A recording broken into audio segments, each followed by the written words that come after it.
ఇక్కడ అంటరానితనం అనేది మరి అక్కడి నుంచి ఇక్కడికి దిగుమతి అయిందా? లేకపోతే గనక ఏంటిది మరి ప్రపంచవ్యాప్తంగా ఉన్నదా? అంటే నేను ఇంకోగా నా ఆత్మకథలో కూడా ఏం రాశానంటే, పేర్లు కనుక మనం పోల్చి చూస్తే వాళ్ళ బైబిల్లో గొప్ప ప్రవక్తల పేర్లు ఐజయ్యా, జర్మయ్యా, జకరయ్యా, యెహమయ్యా అన్నీ అయ్యతో ఉంటాయి. మన పేర్లు కూడా అయ్యానే. ఐలయ్యా నా పేరు, ఐజయ్యా ఆయన పేరు. కరెక్ట్ కరెక్ట్ అవును. ఈ అయ్యా పేర్లు తర్వాత వాళ్ళ దగ్గర వాళ్ళ ప్రాఫిట్లందరూ గొర్రెల కాపర్లే. వాళ్ళ గ్రేటెస్ట్ కింగ్ డేవిడ్ గొర్రెల కాపరి. మరి జీసస్ కూడా గొర్రెల జీసస్ కూడా జీసస్ తల్లి గొర్రెల కాపరి. జీసస్ ఏమో వడ్రంగి, తండ్రి వడ్రంగి.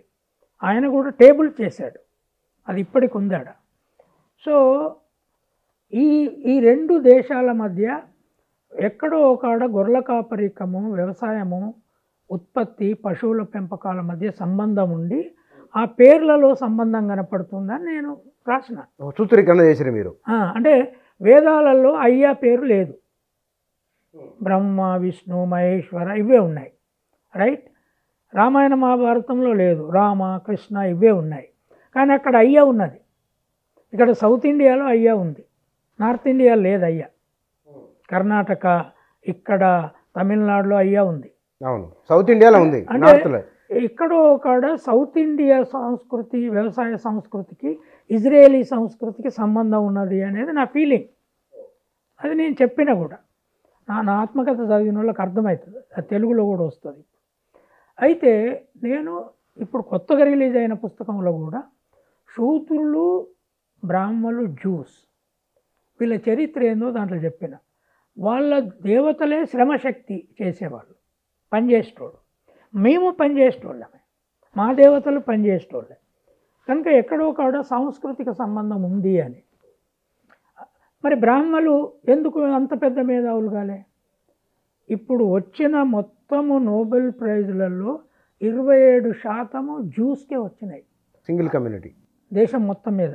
వాళ్ళ పాపులేషన్ ఎంత ఎరికైనా 1,50,00,000కు మించి లేదు ప్రపంచవ్యాప్తంగా మొత్తంగా. అమెరికాలో ఉన్నోళ్ళు, బయట ఇజ్రాయెల్ ఉన్నోళ్ళు. మనం ఎంత ఉన్నాం? బ్రాహ్మణుల పాపులేషన్ ఎంత? ఎటు లేదన్నా 5 కోట్లకు తక్కువ లేదంటున్నారు. 4 కోట్లని ఉంటారు కదా.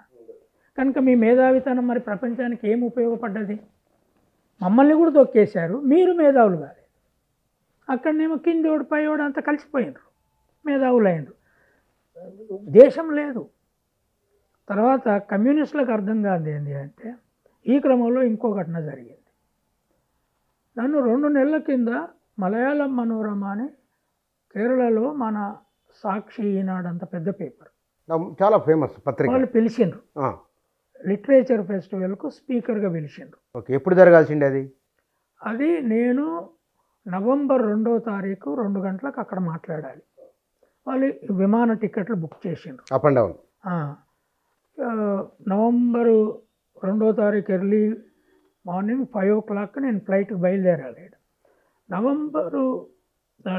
అక్టోబర్ 29న ఆ సెమినార్ ఆర్గనైజర్ క్యూరేటర్ అని ఉంటాడు, అంటే అంత కనెక్ట్ చేసే అతను నాకు ఫోన్ చేశాడు దగ్గర 9:30కి. సార్, ఇప్పుడు మీతో ఒక విషయం మాట్లాడాలి. ఇంటెలిజెన్స్ బ్యూరో వచ్చి మాకు చెప్పింది ఏంటంటే, కంచాయలై వస్తే పెద్ద ఎత్తున ప్రొటెస్టులు, హింస కూడా జరిగే అవకాశం ఉంది. మరి ఈ స్థితిలో ఎట్లా చేద్దాం మీరే చెప్పండి అన్నారు. నేనేం చెప్తానండి, మీరు ఆర్గనైజర్లు, ఎవరు ఆ హింస చేయడానికి సిద్ధంగా ఉన్నారు, ఎవరు ప్రొటెక్ట్ చేయాలని మీరు కనుక్కోవాలి. నాకు పోలీసు రక్షణ ఇచ్చితే నేను వచ్చేస్తా, అది కాదని చేతులు ఎత్తేస్తే నేను రాను, ఎట్లా వస్తా నేను అని చెప్పాను. నేను నాకు రేపు ఈవినింగ్ వరకు చెప్పండి ఏదో ఒకటి, ఎందుకంటే అది కమ్యూనిస్టు ప్రభుత్వం. నాతో డిజగ్రిమెంట్ ఉన్నా ఆ ప్రాంతం బాగా ముస్లిం ప్రాంతం. అక్కడ ఐఎస్ఐ అనే ఒక ముస్లిం ఫండమెంటలిస్ట్ ఆర్గనైజేషన్ ఉంది, దాని మీదనే బీజేపీ వాళ్ళు కేరళ సినిమా కూడా తీశారు. చాలామంది అమ్మాయిల్ని కన్వర్ట్ చేస్తున్నారు, మిడిల్ ఈస్ట్కి పంపిస్తున్నారని. ఇదంతా జరుగుతున్న దగ్గరికి నేను పోవాలి, క్యాలికట్కి పోవాలి, కోజికోడ్కి. ఉన్నప్పుడు మరి మీరు ఆలోచించండి అని చెప్పిన. 30వ తారీఖు వరకు చూసిన, ఏం రాలేదు. 30వ తారీఖు నేను ప్రెస్ స్టేట్మెంట్ ఇష్యూ చేసిన. ఇది అన్యాయం. నన్ను పిలుసుడు, తర్వాత అక్కడ తెలుగు ఆర్టికల్ వాళ్ళకి ఏమర్థమైందని ప్రొటెక్ట్ చేస్తున్నారు. అక్కడ కమ్యూనిస్ట్ గవర్నమెంట్ ఉంది, అది ఎట్లా రక్షించదు నన్ను? నా ఫ్రీడమ్ ఆఫ్ ఎక్స్ప్రెషన్, నా వాక్ స్వేచ్ఛని, నా మాట్లాడే స్వేచ్ఛను భంగం చేయొద్దు కదా. తర్వాత ముస్లింలకు ఎంతో కాలంగా సపోర్ట్ చేసినాను నేను. ఒక ముస్లిం యూనివర్సిటీలో 7 ఏళ్ళు పనిచేసినాను నేను. ఏక్తాలీలో ఖానా జమాయతే ఇస్లాంలో నేను, గద్దరు మొత్తం అందరం కలిసి పెద్ద పెద్ద మీటింగులు పెట్టి ఒక్క ప్లేట్లో తినిపించిన వాళ్ళం. ఎన్నో మీటింగ్లలో, ముస్లిం మీటింగ్లలో నేను ఉపన్యాసాలు ఇచ్చాను. ఇప్పుడు నాది ఒక్క వ్యాసం వస్తే పాలెస్టీన్కు వ్యతిరేకంగా నన్ను చంపేస్తామని బెదిరిస్తామంటే ఇదెట్లా భయపడే పరిస్థితి? అట్లా బెదిరించారు మిమ్మల్ని? మరి అక్కడికి వస్తే వైలెన్స్ అంటే ఏంది? ఎంత పెద్ద ప్లాన్ ఉంటే ఇంటెలిజెన్స్ బ్యూరోకి పోతుంది సమాచారం. మామూలుగా వచ్చి ప్రొటెక్ట్ చేసేది, ప్రశ్నలు అడిగేది అయితే పోదు. పోలీసులు వచ్చి చెప్పారంటే అర్థమైంది, కేరళ పోలీసులు, అది కమ్యూనిస్ట్ ప్రభుత్వం. అయితే అదొకట. రెండవది, 31వ తారీఖు నాడు నేను మా ఊరికి పోయినా. ఈవినింగో ఏమో విమల ఫోన్ చేసింది నాకు. విమల ఫోన్ చేస్తుందని ఎత్తిన. అన్న 11వ తారీఖు రంగవల్లి 25వ వర్ధంతి ఉంది, ఆమె అమరరాలైంది కదా, ఆమె పేరుతో మేము వేములవాడలో ఒక లైబ్రరీ బిల్డింగ్ కట్టాము. ఆ బిల్డింగ్ ఇంకా పూర్తి కాలేదు కానీ మేము ఇనాగ్రేషన్ చేస్తున్నాం, నువ్వు చీఫ్ గెస్ట్గా రావాలి అని. నేను కాసేపు ఆలోచించిన, వీళ్ళు నన్ను ఎందుకు పిలుస్తున్నారు? నార్మల్గా ఎంఎల్ గ్రూప్లతో నేను ఎప్పుడు మీటింగ్లకు సంబంధాల్లో లేను, మావోయిస్ట్ పార్టీతో కూడా నేను అంగీకారంలో లేను, వాళ్ళ లైన్ కంటిన్యూ చేయడమే తప్పని నా ఆలోచన. వాళ్ళు శ్రామిక వర్గ నియంతృత్వం అనే సిద్ధాంతంతో ఈ రాజ్యాంగాన్ని బద్దలు కొట్టాలనుకుంటున్నప్పుడు, ఈ రాజ్యాంగాన్ని రక్షించే పోరాటం నేను రాహుల్ గాంధీతో కలిసి చేస్తున్న దేశంలో క్వైట్ ఆపోజిట్ అయితే ఈ రెండు. వాళ్ళు ఒకవైపు రాజ్యాంగం ఉపయోగం అంటారు, ఇంకోవైపు ఈ రాజ్యాంగాన్ని, అటు ఆర్ఎస్ఎస్ వాళ్ళు రాజ్యాంగం బద్దలు కొట్టే సిద్ధాంతమే. అంబేద్కర్ రాజ్యాంగం రాసే నాటికి 4 రకాల నియంతృత్వ శక్తుల చుట్టూ ఉండే, ఆ ప్రమాదాల నుంచి ఆయన తప్పించాడని నేను వ్యాసాలు కూడా రాసిన. ఒకటి, ఆర్ఎస్ఎస్ సపోర్ట్ చేస్తున్న వర్ణధర్మ డిక్టేటర్షిప్. 2, communist proletariat dictatorship.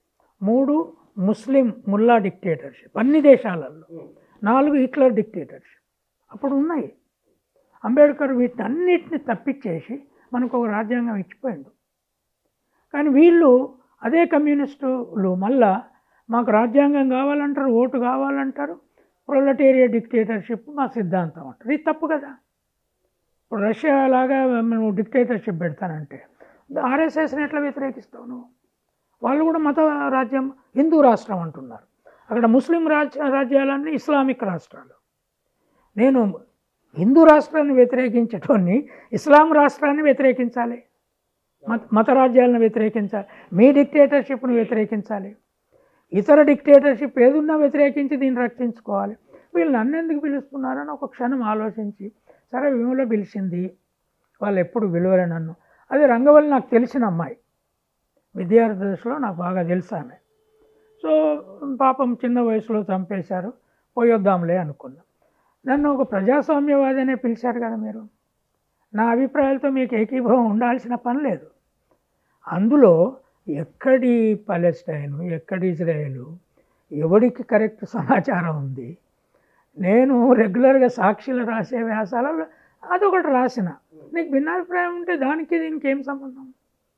అదే నువ్వు ప్రజాస్వామ్యవాదిని అనుకున్నా నేను ఎంతో ఓపెన్గా ఉండేవాడిని. అంటే నువ్వు అక్కడికి పిలిచి ఐలయ్య గారు ఇట్లాంటి వ్యాసం రాసినారు, దాంతో మాకు అంగీకారం లేకుండా ఆయనను పిలిచినాం అంటే నేను ఏమనుకుంటా, నేను రంగవల్లి గురించి మాట్లాడి వచ్చేవాడిని. ఓకే, వద్దన్నారు మిమ్మల్ని అక్కడ కూడా?